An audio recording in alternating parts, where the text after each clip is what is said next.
édition spéciale sur BFM Business.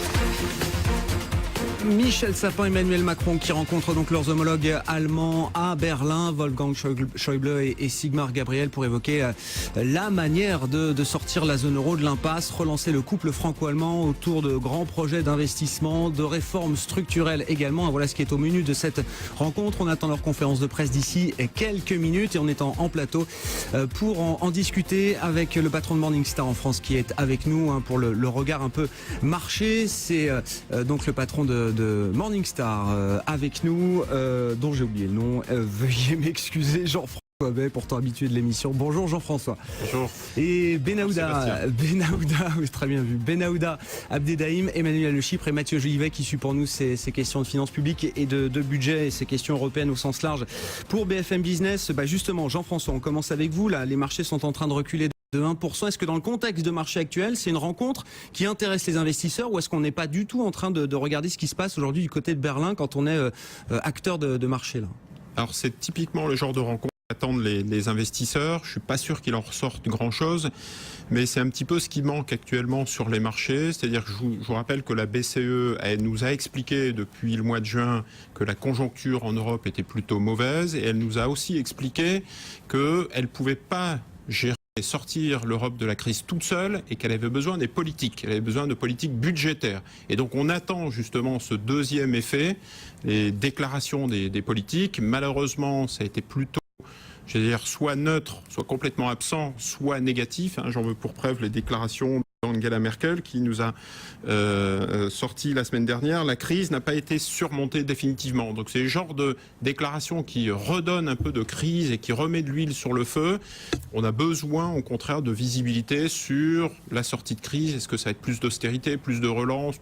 Comment, donc des éléments plus précis. Et est-ce qu'il y a encore de l'espoir dans le marché, des attentes particulières ou est-ce qu'au contraire, après la chute de la semaine dernière, on a abandonné là, peut-être momentanément, tout espoir vis-à-vis des politiques européens? Alors il y a de l'espoir, mais on le comprend bien vis-à-vis de l'Allemagne. Je crois que la France, on voit bien que la situation est très très difficile. Les marchés se sont pas inquiétés tant que la crise était en France, en Italie, en Espagne. C'est resté relativement circonscrit. À partir du moment où, au deuxième trimestre, l'Allemagne est rentrée en récession, qu'elle a un taux de croissance négatif et que les derniers indicateurs ont commencé à toucher l'Allemagne, notamment parce qu'il y a un front à l'Est qui s'est ouvert, le ralentissement est très fort en Europe de l'Est, du coup on a des marchés qui ont fortement corrigé. L'Allemagne a beaucoup plus baissé que la France, on l'a vu, donc moins 9% depuis le début de l'année contre moins 7%. Donc c'est vraiment les regards qui se tournent vers la situation allemande. Justement là, dans quel état d'esprit est-ce qu'on est des deux côtés français et allemand, Mathieu Jolivet, au regard de ce que vient de nous dire Jean-François sur l'Allemagne qui de son côté ralenti? Est-ce qu'on est sorti de l'opposition frontale entre les deux gouvernements, du débat caricatural? Est-ce qu'on est prêt à discuter là? Ce qui est intéressant, c'est que Jean-François Bay nous disait que les marchés attendaient justement de la précision. Le but de cette rencontre aujourd'hui, c'est justement de définir cet axe franco-allemand et de dire où il va. Ça fait longtemps qu'on est dans cette période justement d'un débat austérité, relance, où on ne trouve plus exactement de voie commune dans cet axe franco-allemand. Et aujourd'hui, le constat, tout le monde est d'accord. Paris et Berlin sont d'accord pour dire que la France doit réduire sa dépense publique. Paris et Berlin sont d'accord pour dire que l'Allemagne doit plus investir. Après, le débat porte aujourd'hui plus sur deux questions. 50 milliards d'euros d'économie en France, est-ce que c'est suffisant et est-ce que je vais vraiment les réaliser? Deuxième question, en Allemagne, comment mobiliser de l'argent public, de l'argent pour investir justement, qui ne doit pas être de l'argent public? Ça, c'est la position de Wolfgang Schäuble. Donc une fois qu'on aura répondu à cette question, on aura un axe franco-allemand plus précis pour les marchés. Emmanuel, là, justement sur les grandes masses, c'est le 50-50. Emmanuel Macron nous sort de son chapeau. Alors les 50 milliards d'économies, je pense qu'on en a déjà beaucoup discuté côté français. 50 milliards d'euros de relance par l'investissement en Allemagne. Enfin, c'est une masse significative. C'est histoire d'avoir deux chiffres comparables face à face là. Je crois que surtout que ce serait un symbole. Ce serait le début peut-être d'une, je vais pas dire d'une nouvelle aventure, mais disons que ça permettrait peut-être d'aller sur des bases nouvelles de discussion avec un effet d'entraînement potentiel sur le reste de l'Europe après qui serait non négligeable. Aujourd'hui, on a quoi? On a quand même, il faut bien le reconnaître, une Allemagne qui a fait beaucoup plus de pas vers la France depuis 2007 que la France n'en a fait. L'Allemagne a plus changé dans son appréciation de la situation économique en Europe que la France. La France n'a quasiment pas fait vraiment d'efforts. L'Allemagne a été plutôt patiente, plutôt tolérante.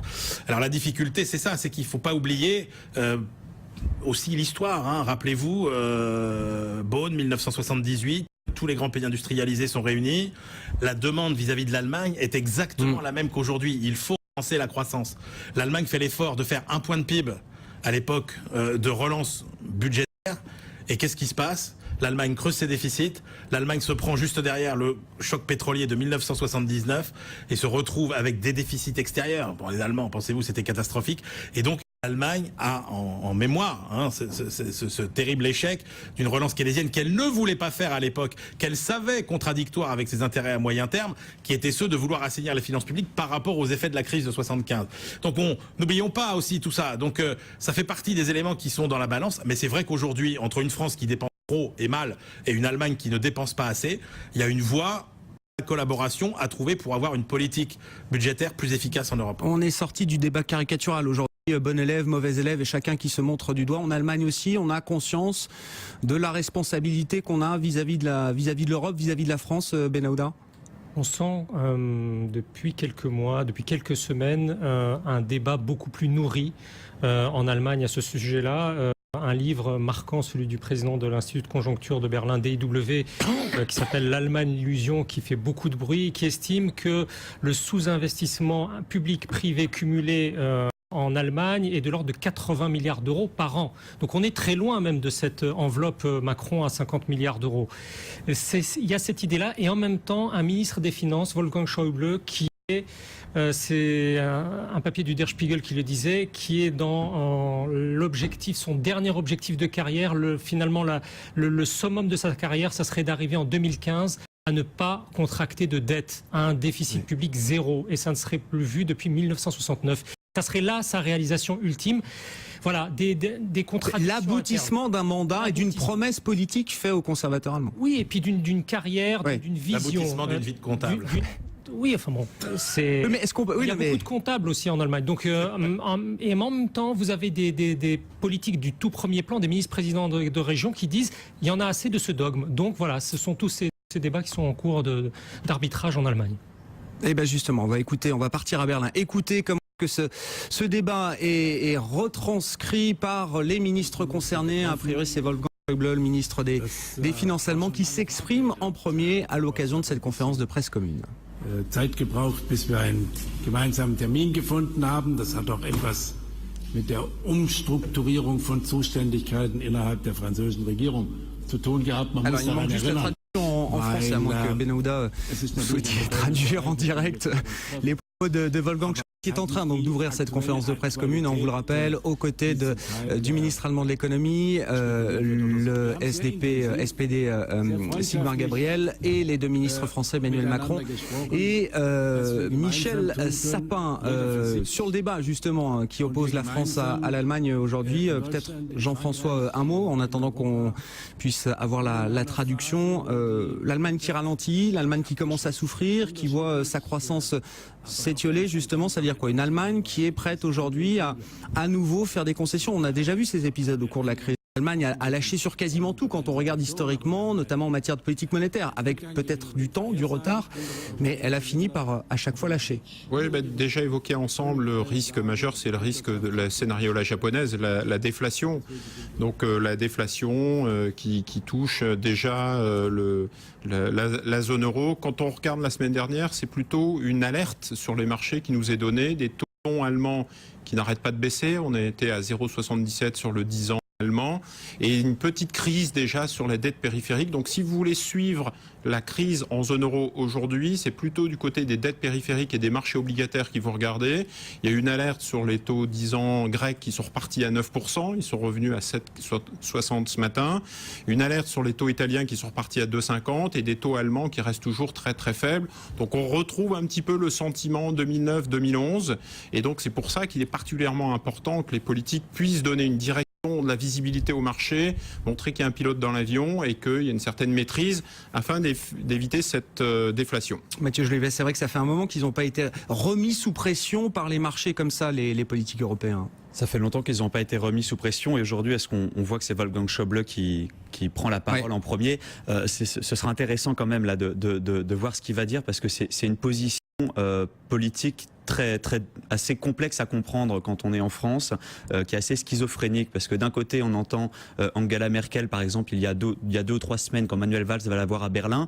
Juste avant, Manuel Valls venait d'acter une déroute du déficit budgétaire. La France, en temps normal, l'Allemagne aurait sorti son marteau pour taper sur sa tête, si vous voulez. Et là, il arrive, il a juste cette déviation assez spectaculaire. Et Angela Merkel se limite à dire publiquement à côté de lui, écoutez, c'est formidable, vous faites des réformes spectaculaires, rien sur notre déficit. Donc il y a quand même un changement de discours, une certaine mansuétude du côté allemand. Et une semaine plus tard, vous avez quand même Wolfgang Schäuble, qui lui est le gardien intransigeant de la dépense publique en Europe et qui rappelle que signer des chèques n'aidera pas l'Europe. Et en tout cas, c'est celui qui nous annonce là à l'instant dans cette conférence de presse, c'est lui qui nous annonce, Wolfgang Schäuble, cet accord franco-allemand pour stimuler les investissements. Voilà ce qu'il est venu nous dire cet après-midi, le ministre intransigeant des Finances en Allemagne, Benahouda. Oui, parce que le ministre intransigeant qui s'est toujours gardé, il faut bien le dire, de toute attaque frontale il dit nous allons des déficits français, mais jamais pour critiquer la trajectoire du déficit français, ce qui est assez notable. Le ministre allemand des Finances a eu le rapport de la Bundesbank, de la Banque centrale allemande ce matin, qui lui disait que l'Allemagne est en train de doucement mais sûrement bifurquer vers la récession et qu'au 3e et au 4e trimestre 2014, il n'y aurait probablement pas de croissance en Allemagne. Donc effectivement, Wolfgang Schäuble est aussi contraint de prendre en compte ces données-là pour établir sa propre politique. Jean-François Bay, pour l'investisseur, là, au-delà, bon, pour l'instant, on n'a pas de détails, ils vont sans doute peut-être donner un petit peu plus de concret, mais qu'est-ce qu'il faut pour l'investisseur, là, pour qu'il soit un petit peu rassuré? Il faut des montants, il faut un calendrier, il faut... Oui, alors il y a les mesures... Alors attendez, Jean-François, on va aller juste écouter Michel Sapin qui lui a priori parle français, même quand il est à Berlin. On en saura peut-être un petit peu plus sur cet accord franco-allemand qui a été signé pour stimuler l'investissement. Il y aura un document avant le mois de décembre, nous a dit Wolfgang Schäuble. Michel Sapin, à présent le ministre français des Finances et des Comptes publics. Notre réunion au sujet pour lequel nous nous étions réunis. La promotion de l'investissement. De l'investissement dans chacun de nos pays, mais il appartient évidemment à chaque gouvernement de décider des modalités de maintien, de soutien à l'investissement. Mais nous avons aussi parlé ensemble des propositions au niveau européen pour faire en sorte que l'investissement au niveau européen et dans le cadre des propositions qui ont été faites par M. Jean-Claude Juncker et dans le respect des compétences de la Commission, nous souhaitons que cet investissement soit plus puissant au niveau européen. Pour ce faire, nous devons agir ensemble. Ensemble, non pas pour que l'un dise à l'autre ce qu'il a à faire, ça n'a jamais été efficace et ça n'a jamais été dans l'esprit ni des uns ni des autres, mais pour que chacun puisse décrire les préoccupations de chaque pays et les modalités de mise en œuvre du soutien à l'investissement. Si je devais parler de la France, qui a des efforts encore considérables à faire, que nous faisons, que nous ferons pour maîtriser et diminuer ces dépenses publiques, nous devons le faire en préservant l'investissement, que ce soit l'investissement public ou l'investissement privé, et même en mettant en œuvre des outils nouveaux pour faire en sorte que l'investissement privé soit plus important en France. En Allemagne, il vous appartient, c'est ce que Wolfgang Schäuble a fait, de décrire quelles sont vos perspectives et vos volontés. Mais nous devons aussi être en capacité de faire des propositions communes, toujours dans le même état d'esprit. La France et l'Allemagne ensemble, non pas pour imposer une volonté aux autres, mais pour créer une dynamique qui soit utile à tous, et en particulier à tous les autres membres de l'Union européenne ou de l'eurozone. Nous partons d'une constatation commune. La situation économique en eurozone est moins bonne que celle qui était prévue. Largement moins bonne que celle qui était prévue. Il faut savoir réagir par rapport à cette situation, faire en sorte que la croissance soit plus élevée, que l'inflation soit moins faible, mais ça c'est une autre question qu'il appartient à la Banque Centrale Européenne de régler, mais que la croissance, pour ce qui nous concerne, soit plus élevée. C'est l'intérêt de tous. C'est évidemment l'intérêt de la France, qui a un énorme problème de reconstruction de son outil industriel et de lutte contre le chômage, et en particulier le chômage des jeunes, mais je pense que c'est aussi l'intérêt de tous les pays d'Europe, quel que soit aujourd'hui leur niveau de croissance ou leur niveau de chômage. Donc nous allons, comme vient de le dire Wolfgang Schäuble, travailler ensemble pour que chaque étape d'ici à la fin de cette année permette de faire progresser, de préciser, de rendre concret, de rendre opérationnel notre volonté de voir l'investissement plus élevé dans chacun de nos pays et l'investissement plus élevé en Europe. Des propositions pour aider, bien sûr, chacun de nos chefs d'État ou de gouvernement à, lors de ces rencontres des 23 et 24, promouvoir cet investissement, mais aussi dans le cadre de nos responsabilités et dans le cadre du Conseil économique et financier franco-allemand qui se réunira donc début décembre, le 1er décembre prochain, nous puissions faire des propositions extrêmement concrètes, extrêmement opérationnelles pour que, au niveau européen, nous passions des grands chiffres, des grandes propositions, des grandes ambitions à des programmes extrêmement précis et extrêmement concrets. Voilà les sujets que nous avons abordés dans une volonté coopérative, dans une volonté d'avancer ensemble, dans une volonté qui a toujours été celle de la France et de l'Allemagne, de faire en sorte que la confiance entre nous, au-delà des débats, soit l'élément fondamental de la confiance en Europe. Voilà, Michel Sapin, donc, qui s'exprime à l'occasion de cette conférence de presse. Emmanuel Le Chypre, il parle la même langue, là, Paris et Berlin parlent désormais la même langue? Ouais, disons qu'il y a effectivement ce souci, avant toute chose, de redonner une dynamique un petit peu au couple franco-allemand. Et effectivement, avec cette volonté, après, peut-être d'avoir un effet d'entraînement sur les autres. Mais on voit bien que on est plus dans le symbole, au niveau des chiffres en tout cas, hein, que dans l'impact mécanique macroéconomique. Je pense que c'est un bon signal.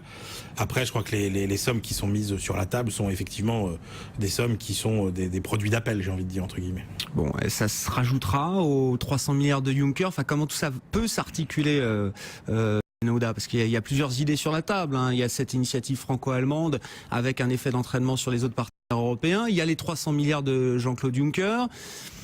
Ça fait partie du même état d'esprit, évidemment, mais comment tout ça va s'articuler? A priori, ce sont deux cadres, deux enveloppes différentes, sachant que les Allemands eux-mêmes réfléchissent déjà aux moyens de relancer l'investissement public, quoi qu'il en soit.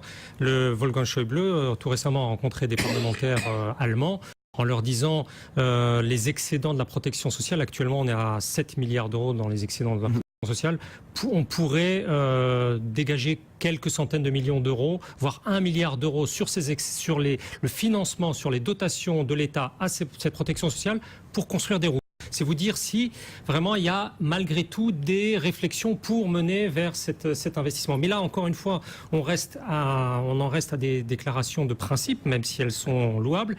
On attend de voir effectivement les propositions extrêmement concrètes dont parle le ministre français des Finances pour le 1er décembre. Bon, il n'y a pas d'effet choc sur le marché, évidemment, hein. Pour l'instant, on est dans le cadre général, Emmanuel Le Chypre. Non, mais je crois qu'il y a un point de départ qui est vraiment important. C'est aujourd'hui ce diagnostic commun qui est finalement que maintenant qu'on a tout essayé pour sortir de la crise, on se rend compte que ne faire que de la politique monétaire, ça marche pas. Que de faire évidemment de l'austérité, ça marche pas.